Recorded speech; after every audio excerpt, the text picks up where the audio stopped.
नमस्कार. श्री नृसिंहाचं एक अत्यंत सुंदर स्तोत्र आहे,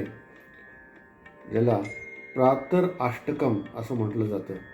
आणि रोज सकाळी हे म्हणणं हे अत्यंत भाग्याचं आणि शुभ मानलं जातं.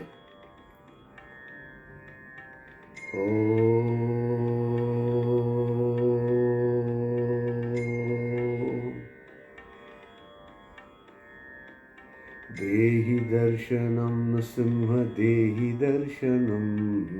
देहि दर्शनं नृसिंह देहि दर्शनम्,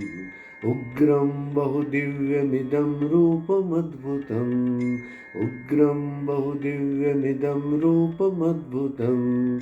उषःकालासमन्तरक्तमम्बरम्, उषःकालासमन्तरक्तमम्बरम्, उत्तिष्ठ शयनादत पश्य दश दिशम्, उत्तिष्ठ शयनादत पश्य दश दिशम्, सनकादिं योगिनां ब्रह्मेशनाकिनं, भक्तानां स्वीकुरुष्व प्रथमवन्दनम्, लक्ष्मीरिव नीराञ्जनज्योतिनां शुभम्, आर्तिक्य विदधाति देवमङ्गलम्, नमस्कृत्व देवगुरुं भूमिवन्दनम्, करणीयं सन्ध्यादिप्रातरार्निकम्,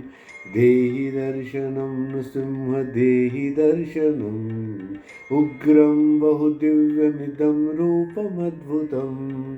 देवारे राक्षसास्य क्रोधमपाकुरुं, देवारे राक्षसास्य क्रोधमपाकुरुं, सौम्यं तव दर्शयात्र रूपसुन्दरम्, सौम्यं तव दर्शयात्र रूपसुन्दरम्, भक्तेषु क्रोधोनाम् उद्धरार्धकम्,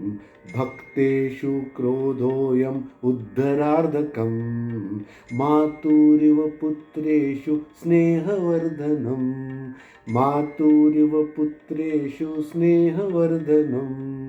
देहि दर्शनं नृसिंह देहि दर्शनम्, उग्रं बहुदिव्यमिदं रूपमद्भुतम्, उग्रं बहुदिव्यमिदं रूपमद्भुतम्, अभ्यर्थी प्रह्लाद स्मरति अनुपदम्, अभ्यर्थी प्रह्लाद स्मरति अनुपदम्, अभ्यर्थी प्रह्लाद स्मरति अनुपदम्, दासोऽयं चरणस्य देहि दर्शनम्, दासोऽयं चरणस्य देहि दर्शनम्, देहि दर्शनं नृसिंह देहि दर्शनम्, उग्रं बहुदिव्यमिदं रूपमद्भुतम्, उग्रं बहुदिव्यमिदं रूपमद्भुतम्, नृसिंहाष्टकं यम् एतत् पठेत् शृणुयाचपिम्, अभयं सर्वकार्येषु श्रीनृसिंहप्रसादम्, देहि दर्शनं नृसिंह देहि दर्शनम्, उग्रं बहुदिव्यमिदं रूपमद्भुतम्, उग्रं बहुदिव्यमिदं रूपमद्भुतम्,